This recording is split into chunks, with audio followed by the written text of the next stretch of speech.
career choice I absolutely loved what we did, and how we did everything. Well, I mean, we had such a good group, and then was promoted to captain, and then in 2000 I was offered a position to be able to go up to City Hall and be the assistant town manager. Well, granted, I had 32 years in law enforcement, and so I thought it was a great opportunity to be able to expand your knowledge base and move up to City Hall. And so I went home, spoke to my wife, and said, "Hey, this is a big change." And so Beverly was like, "Hey, let's go for it." And so we did, and there's a lot of prayer about it, just because it's a change when you're in law enforcement for that long and then moving to the administration of the town. It was a big difference, but she's been right after 36 years of marriage. I mean, I have to listen to her every once in a while, but she was right, and it's the best choice I made, best decision. So. And you are a Smyrna High School graduate. Yes, sir. Graduated in 1985, the big Smyrna Bulldog. That is awesome. So you were 19 when you started. Tell us about that, because there's a little bit of a funny story about that when you got hired, right? At the time, you couldn't buy bullets. You had to be 21 to buy bullets. Wait a minute, really? Yeah. There was I did not know that. You had to be. I was not of the age to buy bullets. I did not remember that. I could arrest you for DUI, but I couldn't go into a bar. And as a matter of fact, I went in to do a bar check one time, and the guy tried to card me as I was going in for a bar as a police officer. So the famous story is I got a note from the chief of police that says I'm allowed to buy bullets, and I went to the local Walmart and bought me some bullets for my gun. And a revolver that Sally Walls, she let me borrow her revolver. It was a .38 at the time, and so I went to Walmart. And that's how I bought my first round of bullets, was at Walmart. So with the permission. With the permission, I got a letter from the principal to buy bullets, and I always carried the one in the pocket. It was always such a young kid, and you'd carry the ones like Barney Fife, and everybody would. The joke was, "Hey, you got a bullet in your pocket?" Yeah, well, sure, I got it right here. Matter of fact, I do. But it is Smyrna has changed. Matter of fact, when I first started, there were 9 police officers. We had 1 detective, and then you had the assistant chief was Sally Walls, and then you had Chief Ants was the chief, and then we had 1 administrative staff, which was Linda Johnson, who recently passed away, and so that's how small the police department was. What was the population of the town at that time? We were around 11 to 12. Oh, right. 12,000. Okay. The one through the middle of town. But on holidays, we would split the town up in 2. One person would do north, one person would do south. And also at that time, we were on the same radio system. And so if you know our badge numbers, Murfreesboro started usually the county actually started with double-digit badge numbers. Murfreesboro started in the 100s. Laverne was in the 200s, and we were in the 300s because we were all on the same radio system. And so you'd be listening on the radio, and you just listen for the number, and we all could communicate. And then a couple of years later is when we started breaking off into separated. When we started getting more and more population, we had to start breaking the radio systems down. But we would listen to the Sheriff's Department, and the Sheriff's Department in Smyrna were basically on the same frequency for the longest. And then eventually we split into 2 different. And we worked very closely with the Sheriff's Department at that back. Well, we still do, but back then they would have something on Old Nashville Highway right outside our city limits, and we were the closest backup, so we would respond and help them out. But yeah, I always say a joke or tell some of the young guys, when they were building Sam Ridley, the chief wanted us to be on Sam Ridley to make sure people weren't drag racing up and down Sam Ridley. So you would park on the side of Sam Ridley, and I mean, midnight shift, you wouldn't see a car for 6 hours, and you'd just be sitting there. And so you'd get out of your car and you'd just be looking in the middle of Sam Ridley. Kind of creepy. Now that they just out in the middle of nowhere, and then look at it now. Look what Sam Ridley has turned into. So there's been a lot of changes since I started in '87. You do the history of the police department. When did Smyrna PD actually get their first officers? Do you remember? 1950. It's in '57 is when we had Chief Joyner was first made chief. Now, based on the charter, 1869 charter, which we later got revoked, the 1869 charter basically set up for. It's interesting. They set up for the actual charter says we had to have a calaboose, which back then was referred to as a jail. So they lost the charter, or the charter was revoked, and then 1915, when they had their second charter, it made allocations for police function, but obviously the tax dollars or the situation didn't arise where you needed a police department then. So we basically lived with constables. And so there was constables, and then there was appointed night watchmen and stuff like that up until around the late 50s. In the late 50s when we started having chief, bought our first car, and I don't know if you remember Norman Lee, Preacher Lee, he was at the workhouse. He would sit and tell me stories about they would have punch clocks at businesses, and then the chief would move them to different businesses, and you had to punch them in an hour. You had to punch 4 punches in an hour. And basically he would go from French Street to Tank Street, and then go down where City Hall is, where the fire department is now, and then down to around Taliaferro's Market. Well, it used to be Taliaferro's Market. And they would punch the clock, and that's how. Well, you know the correct pronunciation of that, don't you? I didn't know. Tolliver. Yes. Tolliver. Yeah, and I didn't know until I represented Eagleville on the school board, and I kept saying Taliaferro, and they said, "Do you mean Taliford?" I said, "Well, I guess I do." Well, when we went to school with Cindy, Okay. with his John Taliaferro, that's what we always called her in Yeah, school. we called her And so she'd go, "It's Tolliver," and we go, "I'm too Southern. It's Taliaferro." Well, I went with Y'all- Johnny, so y'all, I was you know. right there with you. And so, And I but still yes, say Taliaferro. I though. still say it, because it was across the store, Taliaferro's Market, but it's Tolliver's Market is what the pronunciation was. But yeah. So were y'all police officers when Mr. Tolliford was killed there on Hilltop? No, That was before your time. that was before our time. I don't remember. I just remember it occurring. I just don't remember a date. When, of course, my time frame was Bill Culbertson, former chief, a fire chief for Smyrna, when Bill owned the market. And I used to drive my little moped. We lived on Rocky Fork Road, and I would drive my moped. And so that's pretty much what Bill had taken over the store when I remember it, when I was very young. And it was several years earlier is when he was killed there at the market.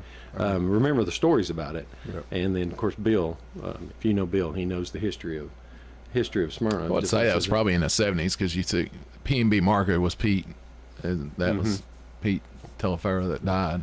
And they, Mr. Floyd opened that store up there on Lowry Street, Right. and named it after them. As far as remembering dates and stuff like that, that just escapes me now. Yeah, I've slept since then, I guess. after a few years, everything starts running together. But Yeah. So yeah, it's been an amazing career and an amazing time, and I love what I do, and I love when we were detectives. It was one of the best group, and we had group building exercises that we called it. That we would after work we would play a video game. Oh. And it was Is that choir practice as well? Oh no, not quite that, not quite to that one. We would game, and so it was some of the funniest stories of us gaming. When we would. Everybody stayed after work, and it was Call of Duty when it first came out. It was on a disc. So when y'all were in high school, of course, when I was in high school, Officer Beatty was our nemesis. Mm-hmm. Yep. If you're going to get caught doing something, Yeah. he's the one that was going to catch you. Absolutely. So who was y'all's nemesis when y'all were in high school? Oh, it's easy. It was Vernon for us. Vernon and Sally Walls. Vernon and Sally were the two okay. officers. Yeah, I lived in the backfield behind Sally, so I grew up in her house, and then she got on the police department, and I think the first time I got pulled over, I was about 12, and I was on the back seat of a buddy of mine's motorcycle that we'd got out on the streets, and we were in front of Smyrna High School, and she pulled us over, made us go home, so had to go see our parents. Gave you a good talking to? We got a good talking to.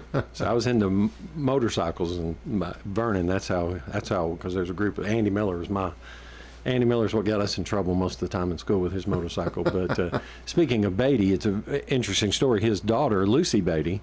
When he had passed away and then his wife had passed away, Lucy contacted me, and I kind of loosely had known Lucy, and Lucy donated a lot of his police memorabilia. Way cool. And so she actually, and it's an absolute beautiful gun, she had donated to the police department he had a .38 pistol with a pearl handle on it, and with a holster and stuff, and all of his records and some of his bookkeeping, some of his notes and his stuff, the notes that he had from being law enforcement, like he would do surveillance notes and stuff.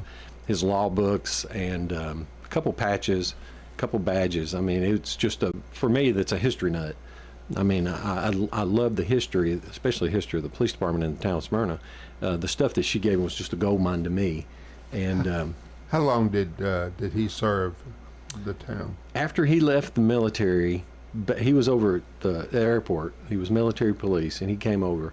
He did a lot of good stuff too. I mean, he took that military mindset from rank and structure and uniforms. I mean, his uniforms were pristine.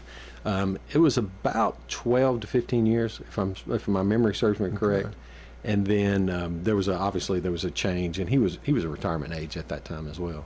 But he did a lot of good stuff that people don't really recognize, as far as, making sure everybody had law books, make sure everybody had the TCAs. And back then, we were joking earlier about you being a papyrus at the police academy, but his TCA code book, his law book, was just a little paperback book that, a little small, like a little notepad.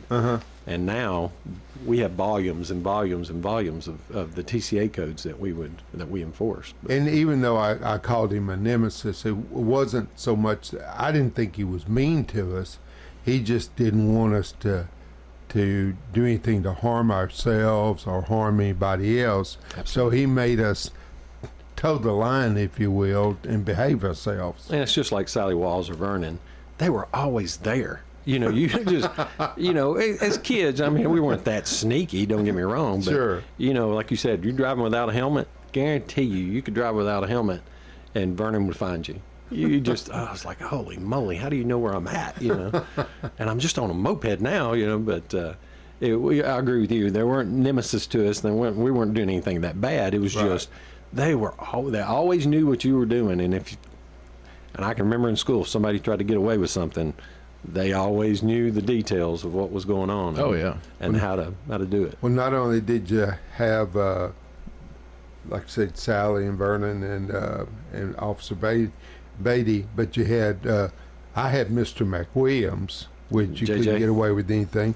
And then, of course, Mr. Rakes takes over, and you can't get away with anything. So, I mean, we're just almost encapsulated by Absolutely. By people making sure we don't get in trouble or cause any trouble. And it's something funny you say the principals. I had Mr. Howell. I don't know if you remember Yeah, Mr. Howell. I played football with his son Bubba. Bubba was on our team. Mr. Howell, who was, he was a very strict principal, but he was very fair. I mean, and my mom and dad had drove a bus when I was in first, second, and third grade, so kind of knew him outside of that. And boy, you'd walk down the hallway, and if you were out of line, he'd like, hey, don't want you to call your mom and daddy, And I knew because they would be in a bus an hour later. They're going to be in a bus outside, and he'd walk out there and tell them. So, but again, they were fair. I mean, I had Mr. Rakes when we were at school, and he was just a little bit larger than life figure back then. The principals were, but good thing is I never got in any kind of trouble for him. Now, in shop class I did, but other than that, Mr. Clark got me in class. HVAC. Oh, yeah. Yep. Yeah, but I grew up a block from Smyrna High School, so Mr. Rakes I was little, and I would go over and play in the summertime, and he'd end up allowing us to help, like, we were cleaning, but it was basically we were free labor. But I remember pushing a broom and mopping floors in the school, and we'd get ice cream or get to play basketball in the gym and things like that. So I guess my intimidation over Mr. Rakes went away pretty quickly because Sure. I found that I could go up there and talk to him and speak to him and everything else. So when I hit high school, which it's weird today because our 9th grade was at Thurman Francis. Yeah. So we didn't get till 10th grade. We didn't get to go to that big high school. And here I come in at 10th grade, and I'm walking through the hallway with all my buddies for the first time, and Mr. Rakes is standing in the hallway, and he said, Ricky Hall, come here, see me. And it's like, how does he already know your name? But he was a great man, still is today. But you're a lot like me too. You had brothers. Older brother and sister. Brother and sister that was older that had already went through the system, and one of them was good, and the other one, I got in a little bit of trouble. And so it was, make a choice, young man. Which one you gonna be like? And I'm like, oh God, he already knows my name, Well, I tell you, with Mr. McWilliams, you just we were all terrified of him. And of course, there was 4 of us that went through with Mr. McWilliams, and then 2 with Mr. Rake. So of course, I played football for Mr. Rake. So of course, when my children began at Smyrna High School, he went from coach to Mr. That's right. Absolutely. But and one of the funny things, like Ricky's talking, when I first started, my main job was to work with public service workers on weekends, helping them pick up trash or taking them out. And then, which I thought was the greatest job as a 19-year-old kid, I got to work football games and basketball games. I got my uniform, they gave me a radio, and hey, you do security at a ball game. So here I walk into the high school, my first ball game, and Mr. Rakes looks at me and goes, "What are you doing?" Yeah. Because he had knew me as a student just a year and a half before that, and here I am walking in, going, "I'm your security for the night," and he just like shakes his head and goes, "Lord help us," Exactly what they said. But it was interesting walking in with fully uniformed at that time. So, but that's how it all started. It started at public service and working football games and basketball games, what I thought was awesome. I thought law enforcement's awesome when you can work football games and basketball games and work weekends and showing people how to pick up trash. Well, I'll tell you about my first week. We got to take our first break. So maybe we'll come back. I'll start about that. You listen to Tuesday Morning Roundtable with Rick and Wayne. We're going to take our first break. You're listening to the Assistant Town Manager of Smyrna, Todd Spearman. We'll be right back with you in just a minute.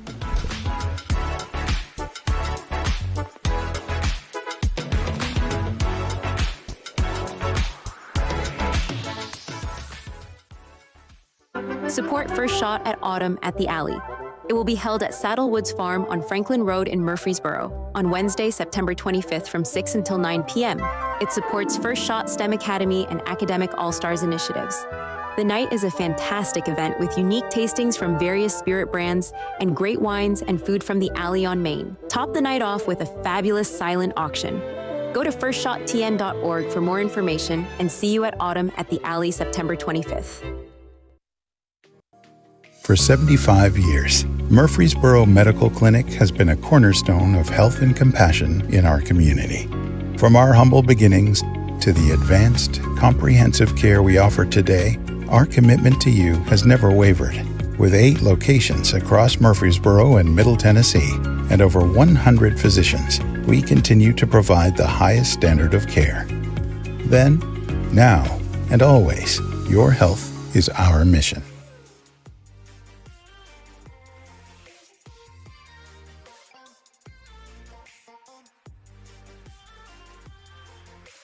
What's the location of your emergency? I think my kid OD'd. Hi, I'm Craig Harris. I'm County Commissioner of Rutherford County. One of the reasons I ran for office is because I wanted to bring awareness to the opioid epidemic that's impacting our county. To stop providing this epidemic with people as we educate. We have a lot to do, and we have to come together as a community because this problem's not going away. This is Chip Walters, and I'm honored to be your 2024 MTAR Realtor of the Year. I'm with Exit Realty Bob Lamb & Associates, and like many of you, I've seen the real estate market shift and change. People often ask, Chip, what's really going on? Well, that's a great question, and I believe in answering with solid, factual data. So let's cut through some of the noise. I invite you to reach out. Let's have a conversation about your real estate goals and the current market trends in your neighborhood. You can find all my contact information at choosechip.net. For 75 years, Murfreesboro Medical Clinic has been a cornerstone of health and compassion in our community. From our humble beginnings to the advanced, comprehensive care we offer today, our commitment to you has never wavered. With 8 locations across Murfreesboro and Middle Tennessee and over 100 physicians, we continue to provide the highest standard of care. Then, now, and always, your health is our mission. Good Neighbor Events is brought to you by the law offices of John Day, AmeriCare Pest Control, and Old National Bank. This is a paid legal ad. At the law offices of John Day, we take only real cases that make a real difference. My name is Laura Lynn, and my family needed legal help. The law offices of John Day took the burden really off of my shoulders. Never once did I feel secondary to anything else that was going on. We want to make a difference in the community we hold so dear. And if you're ever injured, know that we are here for you too. Seriously injured? Call me, John Day. WGNS encourages you to shop local. This is MTSU Homecoming Week. Lots of fun activities all week for MTSU alumni as well as True Blue fans. And don't miss the homecoming game. Kickoffs at 6 o'clock as the Blue Raiders host Marshall. Make it a point to go to the game in person. Take your radio, because we'll have the game on WGNS. Again, this is Homecoming Week at MTSU. And the Greenway Arts Festival is this Saturday at Cannonsburg Village. The Rutherford County Library System is offering free computer classes. Check with their Tech Center here in Murfreesboro for information about their free computer classes. And the Nourish Food Bank is urgently seeking donations of money, food, and volunteers. They really need your help. Don't throw away Old Glory. Bring your tattered American flag to WGNS and let the girls from BSA Troop 2019 at Trinity United Methodist Church retire it with dignity. We also recycle Bibles. Those are WGNS Good Neighbor events. Rutherford weather. Look for a blend of clouds and sunshine for this afternoon. A slight chance for a hit-or-miss type shower or storm. Highs in the upper 80s. Tonight, a low of 64. I'm meteorologist Michael Carroll from the WGNS Rutherford Weather Center. Right now, it's 66. WGNS is powered by Middle Tennessee Electric. As a member of MTE, you have access to educational resources to help you tailor energy use to your lifestyle. Interested in electric vehicles? MTE offers incentives to learn about EVs and connect with others who share your interest. This is the Roundtable from News Radio WGNS on FM 101.9 and AM 1450 Murfreesboro, FM 100.5 Smyrna. Listen and watch at wgnsradio.com. Hey, good morning. Welcome back to the second segment of Tuesday Mornings with Rick and Wayne. And we're certainly pleased to have a great friend, the assistant town manager for Smyrna, Mr. Todd Spearman, who has the best football player name in the world. Spearman.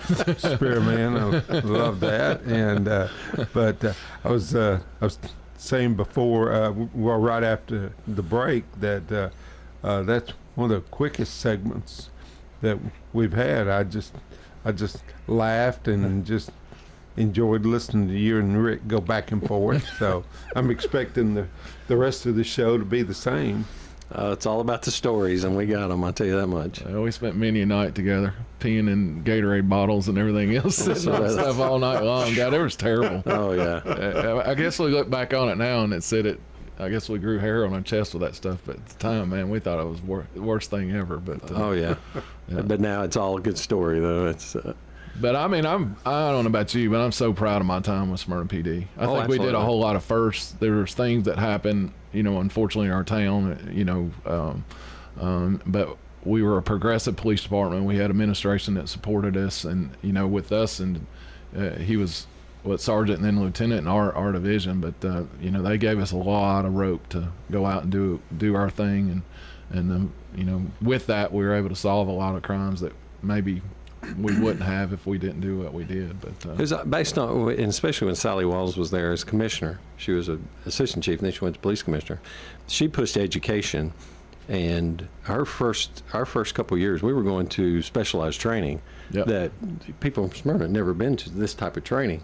I mean, I could fill up a whole show just trying to describe what classes we went to. Everything from homicide investigations to white-collar crime, blue-collar crime. We were one of the first, computer crimes way back in the day when nobody knew what computer crimes were, and that's the thing that continues today is be progressive on your training, comprehensive training, not just local training or online training, but send the people to the quality training classes, and that's something we did. We went to the administration really assisted us in finding quality training, and it helped. I mean, it showed when we were, solving crimes at a good rate that we had, and but it's not so much what I liked about our group. It's not so much that we were solving the crimes; it's just the relationships that you were building in the community. And I know Rick's the same way. I mean, there's people that we had charged or we had cases against that you could see them today on the side of the road and, hey man, how you doing? Hey, I don't know if you remember me, and I have a decent memory, and I can remember.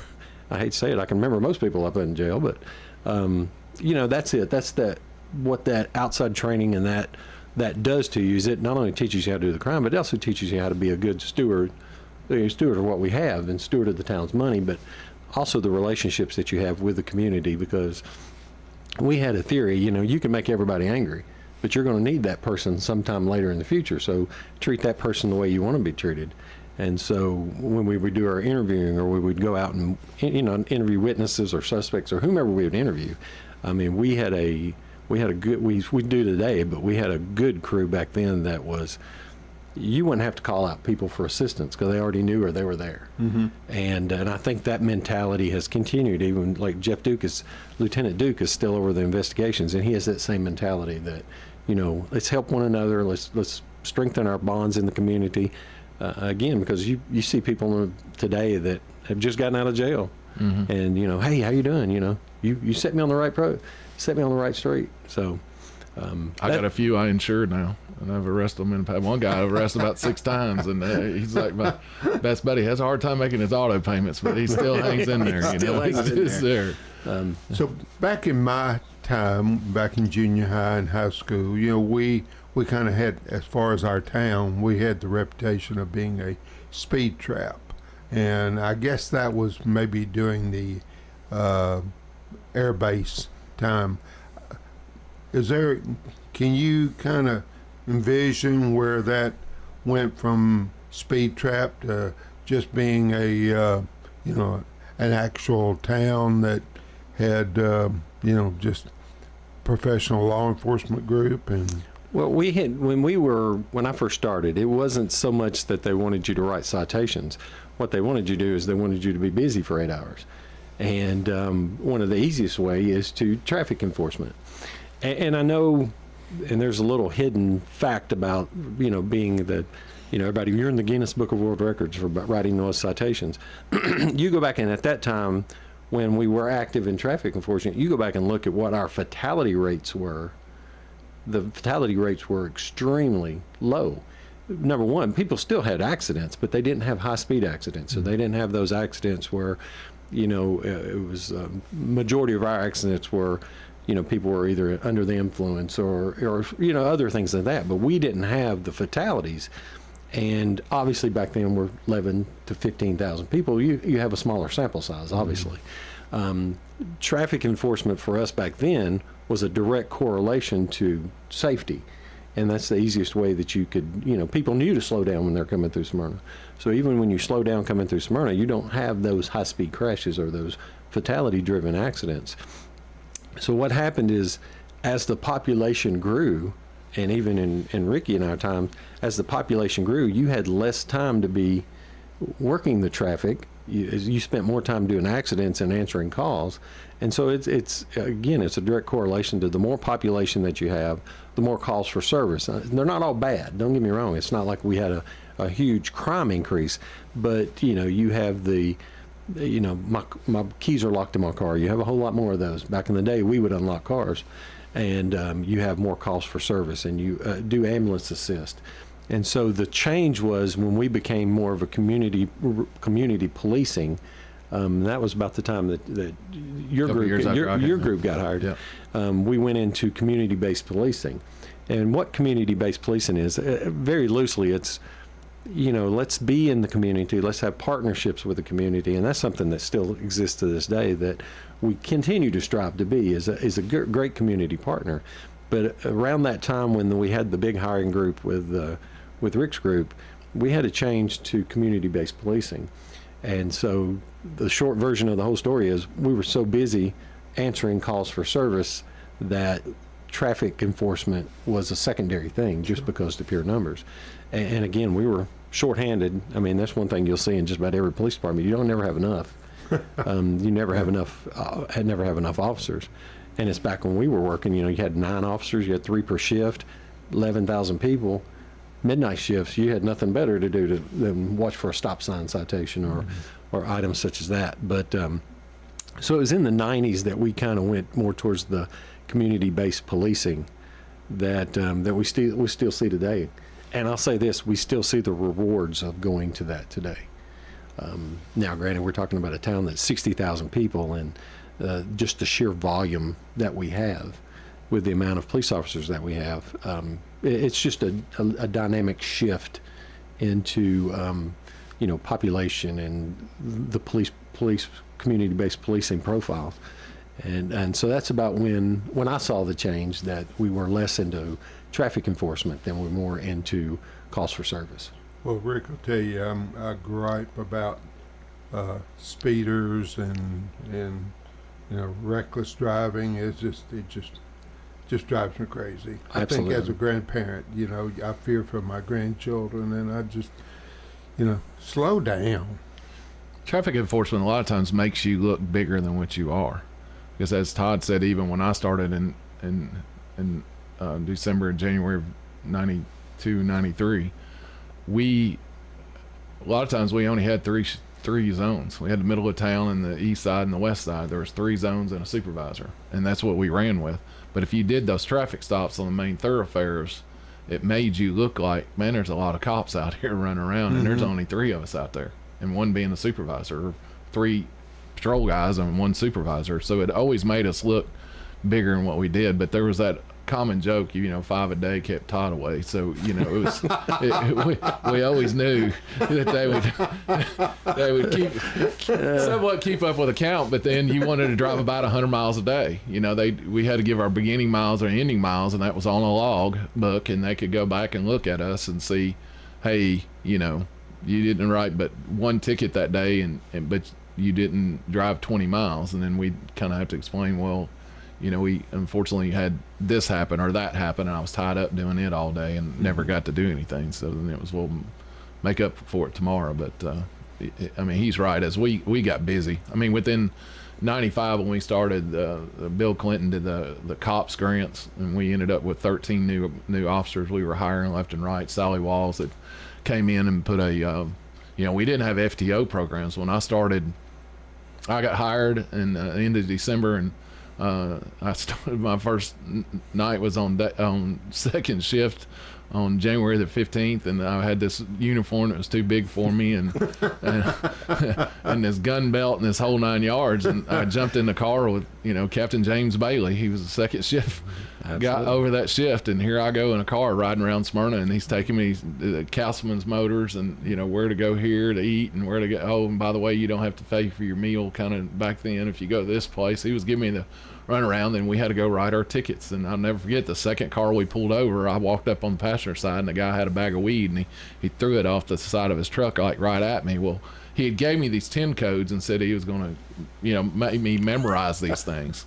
So he says, when we get out and we're around people, you use your 10 codes. You don't say what you see. So here I am like a pointer dog trying to point, He got weed. He got weed. I didn't know what 1084. I didn't know what the number was. Way too far down the list. I didn't even get to the 80s yet. It was 1084. So I finally said, he got weed. And he got weed. Bailey's looking at me like, what? So he just threw it. And he said, did you throw weed over here? Oh, yes, sir, I did. I threw it. So here we go. We made our first arrest on the first night I was there in front of Kmart. That's why Ricky eventually got K9, because he had that skill. I did. The skill of that pointer dog. He could say, look. So it's like maybe my first citation was, I walked up to the car, and I was with Ken Atkins, who was a patrol officer at the time. And so it was a windy day, so I'm nervous. I walk up to the car. My hat blows off right in her lap. And then she's looking at me and goes, do I keep it? And I'm like, and she goes, is this what I get for getting pulled over? So I wrote the ticket, and she happened to be a visiting doctor somewhere, and my first ticket made it to the governor's office complaining about tourism in the state of Tennessee, and we got a letter that this lady complained that this is what's tourism and not in Smyrna because I got a ticket, and that was my first citation I ever wrote. And I can tell you this day, it was for doing 45 and a 30. And I remember my hat just fell right off in that lady's lap, and I was like, well, it can only get better from there. So, but yeah, it was an adventure. But yeah, Ricky and his that phrase still lives to this day. We got weed, we got weed. First 2 hours on shift right there. That's it. You're listening to Todd Spearman, Assistant Town Manager for the town of Smyrna. But we're gonna take our second break. Be right back with you in just a minute.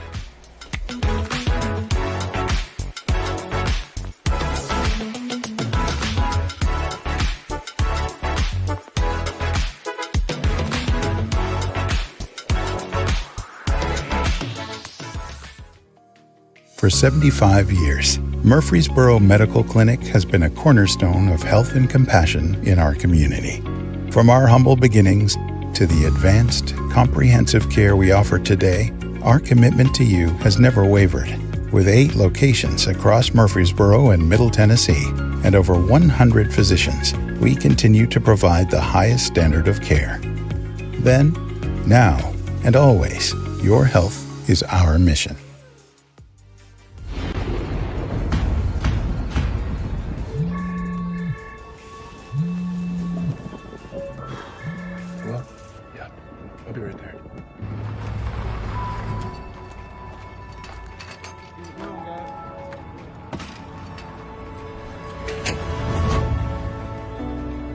It takes all of us to power a community, both in plain sight and behind the scenes. Middle Tennessee Electric, bringing good energy. Hi, this is Trevor from Bell Jewelers. We just got back from the Vegas show, and we have a lot of new beautiful pieces from Vahan, Jude Francis, and Simon G. My cousin Taylor and my aunt Lisa, they were one of the best at going to a jewelry show and picking out the best pieces of the best prices for our customers here in Murfreesboro, Tennessee. You can find pieces from the show that no one's going to have around here. Come in quickly while the supplies last. Come see us at Bell Jewelers, 821 Northwest Broad Street, across from Toots. This is Kirk Bug at Parks Auction Company. Thinking about downsizing? Don't miss this opportunity to buy a 3-bedroom, 2-bath, 1-story condo in Forest Oaks 2. Some work needed, selling absolute to the highest bidder. Visit parksauction.com for details. For 75 years, Murfreesboro Medical Clinic has been a cornerstone of health and compassion in our community. From our humble beginnings to the advanced, comprehensive care we offer today, our commitment to you has never wavered. With 8 locations across Murfreesboro and Middle Tennessee and over 100 physicians, we continue to provide the highest standard of care. Then, now, and always, your health is our mission. Farm Fresh Fridays and Tuesdays. Fresh eggs, homemade jams, locally raised meats. And every vendor grows or raises it themselves. 7 a.m. to 1. It's not just a market, it's the Middle Tennessee tradition. Celebrating our 50th anniversary, the Farmers Market in Murfreesboro on John R. Rice Boulevard. At the Garden Patch Thrift Shop on Spring Street, we believe in more than just great deals. Every purchase you make helps Greenhouse Ministry serve over 70 families a day, offering hope and changing lives in our community. From name brand clothing to household items or even large appliances, you'll find everything you need at prices that will fit your budget. Plus, 100% of the proceeds go back to the ministry. Visit the Garden Patch Thrift Shop today across from the tall NHC building in downtown Murfreesboro, where shopping changes lives. This is the Roundtable from News Radio WGNS on FM 101.9 and AM 1450 Murfreesboro, FM 100.5 Smyrna. Listen and watch at wgnsradio.com.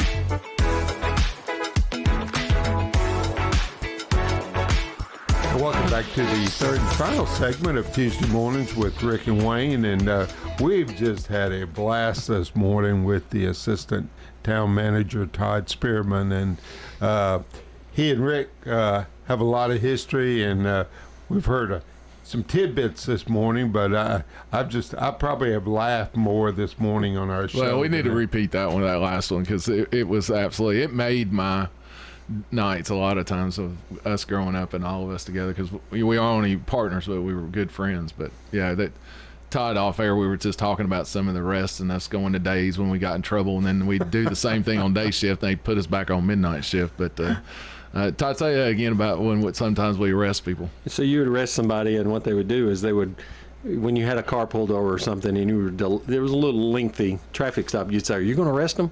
So by the time that if you arrested them, by the time you got to the police department to start your booking process, everybody had their orders together for you to stop at Crystal on the way back because there was no other place to eat in the middle of the night. Everything was closed. We didn't have anything. Sure. You had Kroger, but Jim Dandy or Yeah. So what you do is Twinkies. you'd get back and you'd have people be putting money. Say, "Oh, I need 5 Crystal." This, so you'd take your prisoner and of course this is the way we went to the jail back then. Yeah. And so you'd pull in a Crystal at 3 o'clock in the morning. You'd order 50 Crystals, and by the time you got your car smelled like crystals for the rest of the night. But you'd get back to city limits, and it'd be just a horde of police officers following you to get their bags of crystals and stuff. We thought city limits and waiting for you to come back. But there was nowhere to eat. I mean, we didn't have the options that you have now. But I mean, that's like you talk about Sam Ridley. They put that market out at the end of Sam Ridley, and we're at Cedar Grove Road, and we're like, why did they put this out here at this gas station? Because nobody's ever going to be at this gas station. And I look at that whole intersection the way it is today. Yeah, very much so. But that's how the town has. The town is just, it grows, and that's the cool thing now that I enjoy. Growing up in Smyrna, graduating from Smyrna High School, living, friends that we have. It's that you have a balance between progress and preservation. And so that's the balance that we have now, and that's what I've enjoyed most about being in the assistant town manager role that I have is, I'm the historical guy that everybody asks what used to be there, and and I can tell them, oh, we had a crime here, or we had this here, or we had this and this there. But it's that balance that you do between progress and preservation, where you want to continue to progress because we're growing, and growth is a huge issue that we have in Smyrna. And it's not an issue, it's a concern or an opportunity. That's the best way to put it. And so you got to balance that preservation, and that's the thing that I've enjoyed the most is watching the council and the planning commission and our staff, preserve that and try to build that infrastructure and stuff that we have for it. Because again, back in the day, we would have to inventory streetlights. If you work midnight shift, you would have a list. Your zone. You would have a list of streetlights. And I mean, we're talking way back in the 90s and stuff. But now looking back on it, that's how Smyrna was. We wanted to make sure that, we had an opportunity to make sure the streetlights were, and the whole theory is the more lit up, the less opportunity, that people have to commit crimes. And it's safer. And you realize that now. And the role that I'm at now, the stuff that we were doing back then, we hated it. I mean, you would, and we would do things like they would say, there's one out on Sam Ridley. You know how big Sam Ridley is. And so then you would have to start saying what pole it was. But now looking back on it, that's just part of that, progression that you should have, that we cared about the town way back then to make sure that it's well lit. And we had the opportunity to do it, but yeah, we would count streetlights back in the day. So, but even like the ticket thing, I mean, I don't think we looked at. I kind of was proud of it because people knew, even when you were off duty and you drove into Smyrna and you started down that hill there by the Kroger's and Bank of America, that was where the city limit sign there was for a long time. Then it moved out to where Nissan Boulevard is. You see brake lights. Everybody hit the town limits and they hit brake lights and they slowed down. And you could be the Autobahn before that, but they would shut her down. Well, I have that mentality now when I drive back through town. I know, hey, I'm gonna slow down. And a lot of times you would get that, that chuckle or "you got me." Rarely did you get that. There's no way that you got those. Trust me, there's no way you got me. There's that. we were there. We were so present and we were so involved in the community and stuff. It was literally, you got me. And that's the way it was. But there again, that whole community policing is treat people with respect, you get respect, and be good partners in the community, which we were. I mean, but we all knew our areas, and like Ricky and I, we grew up here, and so we knew people, and we grew up with people, and we knew how to get to this person. And I mean, it was always Ricky and I would go. Or even Jeff Duke, who grew up here as well, we'd say, oh, do you know that person? Do you know this person? We always, that 7 degrees of separation. And so that's what means a whole lot more to me that, now in my role, we're seeing this town grow and see we grew from like 11,000 people to now we're at 60,000 people. And I don't even know if you were promoted yet or not, but I was on midnight shift, and I got home from work, went to bed. I lived over behind on Raspberry Lane, and I went to sleep, and it was 3-4 hours in sleeping, and I had a bang at the door, and there was one of the patrol guys was there knocking on the door and said, "Hey, can you get your clothes on and get over here to," which is the Clayton Estates trailer park, and they had a dead body over there. It was a white male over there, and they'd taken some rocks and things and beating badly. And the only thing they could identify really was a tattoo that he had. Mm-hmm. And Todd knew. I kept a little spiral book in my thing, and I wrote everybody's name down. A lot of times I'd write identifiers about them, and he had them come wake me up and come over there and handed me a phone. He says, "Hey," he said, "Got a guy over here, and he's got this tattoo, and it says Red on his forearm. Who is it?" And I said, "It's Red Phillips." And "What's his real name?" And I said, "Hold on, I got it in my little book." And I look, and it says Jeff Phillips. "What's his date of birth?" And I give it to him. He says, "All right." He said, "What are you doing?" I said, "Sleeping." He said, "Well, get some clothes on, come on over here." So I had to come over there and Xerox copy of my little thing, bunch of notes. And I said, "Well, do you know his mom and dad?" "Yeah, they live out on Nashville Highway there by the BP." And he said, "Well, go on out there with us so we can make notifications." And that we made a notification, and I stayed around, and that was my first time ever seeing detectives work. They took if you remember how elementary it was, we had an 8mm video camera, and you set it up on a tripod in booking, and they did a video interview with them, and there's 3 involved, 2 guys and a girl, and interviewed all of them. And and I just made it plain as day as I'm playing cameraman, and this guy is sitting there acting out what he had done to kill this guy, and I was just blown away by it. And wow. And we went back out that night and let the family know we had arrested who they were. But I was in. I wanted to be a detective from that day on. So it's not a funny story, but it's the way things happened back then. So we were split up. So we got 3. We're having to do 3 cameras. And so I was in the booking room doing the interview, and I think you were sitting on the other side of it. And so we were in the old booking room, and we'd close the door. And so we're talking to this young man, and it was like the first question, "Okay, you know why we're here tonight?" I mean, it's the first question out of the box after we read him as Miranda. And so he starts to say, "Yeah, because we killed a guy." Well, somebody opened up the door and was talking real loud right in the middle of this person he had just confessed to killing, and they open up the door at the exact same time and go, "Hey, I need to get in here for something." And so I need a ticket book out of the closet. Yeah, so he gets a ticket book and he goes out, and I said, "Okay, we're sorry. And so let's start over again. Okay, blah, blah, blah." And I says, "Tell us why we're here tonight." And he goes, "Well, it's because we killed." And just when he started, somebody else came through the door and go, "Hey, can I get one of those pieces of paper?" And we're like, "For God's sakes." And so finally we're stopping. He goes, "I guess you want me to do this all over again." So Ricky's at the door with his elbow up against the door to keep people from coming into the room. And then the guy was almost like he was frustrated. He goes, "Because we killed somebody." And that's the night that he showed us and was demonstrating, how they did it. But we're talking. We were in a booking room, and the acoustics were horrible. But we just did. Well, we made do with what we had, like you said. So elementary. That came from a school that they had went to, where Sally started sending us around in different schools. And before, a lot of times we'd hand them a sheet of paper and a statement form and say, "Here, write down what happened," and that would be it. Well, then we ended up taking them out there with the same camera to the scene. And they walked through the scene of where they chased him and everything else, and of the scene, and played out, how the crime had happened. And that was all through these schools that we started going to. So what was the motive?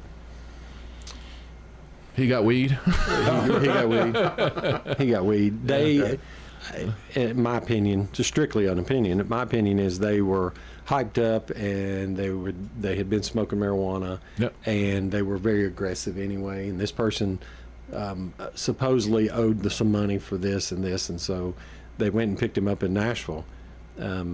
And it was probably 24 hours from when we saw. Now you have to understand where this body was located was a housing development that had shut down and shuttered, and grass had grown up, and it wasn't finished, and so nobody ever goes back there because it was blocked off at the front. Mm-hmm. And just so happened that next morning after he had been killed, a potential investor was taking somebody out there, and they drive to the back to turn around, and there he was. I mean, it's one of those flukes of the What game. if, yeah. And so we were able to get there, and we had him arrested, or had the whole group arrested in 24 hours. That's wild. And full confessions and everything. And so they both, I think they all got life, except for the girl. Except for the girl got 25. 25, yeah. And it's a little bit of it's luck, and a little bit of it was, like you said, it's the training that we had been through to know how to interview people and separate people. And that was probably if there's one thing that Ricky and I had competition for, it was in the interview side of the coin, because we had the gift of gab, and there's really only one time that I got him.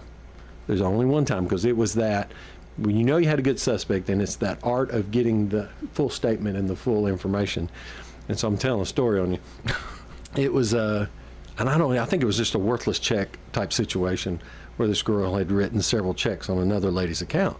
And so Ricky's in there talking to her, and she was not giving him any information whatsoever. And I'm in the other room. And so what we would do is you would partner up, and one person watches it and the other person, or we had the old pagers back then, and so they would be texting you information to ask them as you're getting information on the outside. And so she didn't come off with anything, and so Ricky came out and goes, he was frustrated. So, and I think what had happened is he had already had her to the point, but he just didn't continue on with the interview. So I walk in, I sit down, I said, now we need to talk about it. And she goes, oh, heck, I'm just going to tell you I did it. And Ricky's like, I've been in there for an hour. And she just, but that's the way it was. And that's how you worked it. It's not good cop, bad cop. That stuff just isn't there. That wasn't real. But to us, it wasn't. But it was that, change. Because Ricky had been in there for quite a while, and they kind of get used to you. And so then you just walk in. Now, there's times where... But we learned it worked. We had another homicide that we battled with a guy back and forth and had him crying a whole 9 yards and boo-hooing a whole 9 yards. Wouldn't say anything. We come out to take a break. We let Jeff Peach, who's now the town attorney, go in and just sit with him. They started talking about wrestling. Next thing you know, and he says, look, man, if you really want to tell me about it, and he touches him on the knee and deuces crow and said, I killed him. I shot him with a Photopia bottle. Photopia bottle. Yeah, 2 minutes into it, this dude confesses to him, and we'd been in there for 2 hours, Yeah. But I think the longest interview I had was 3.5 hours. And it was 3.5 hours of somebody it was basically a sex abuse case. And I mean, Ricky can attest to this. When you leave there, when you walk out of there, you're exhausted. Mm-hmm. I mean, you're just exhausted. We ended up with like 21 victims on that one. And this was way back in the late 90s. And you just come out exhausted. But that's why you always have somebody with you, because you always got that person behind you or in the room watching everything or listening that can feed you information. And that's how we would do it. Or Ricky'd be on the scene, or I'd be on the scene, and I'd say, hey, we found a shoe. Ask them about his shoe. And, oh, they found the shoe, And that was the group that we have, and how we didn't care who got the arrest. What we cared about was that we got an arrest, or we got the case solved, or got to the bottom of what was going on. So, this has been so much fun this morning, guys. Yeah. But we were so advanced that we used video tapes, and when Captain D's murders unfortunately happened, then with TBI we were partnered up, and that interview we did with the first girl that we brought in, LaTanya Taylor, it took 6.5 hours because the TBI agent had to write out her statement. Write out the full statement. That we videoed it, but we were that far ahead of time. Wow. But God thank bless you, you, my friend. Thank you. Appreciate it. Thank you for your service to this entire town. Appreciate the invite, gentlemen. Well, enjoyed it. I did too. Well, thank you everybody for listening to our show today. Looks like we got some rain south of us. I guess I'll probably get into that in a minute. Hopefully we'll get some rain. I could sure use it on my yard. It's kind of Me too. dusty, but have a great week, everybody. See you later.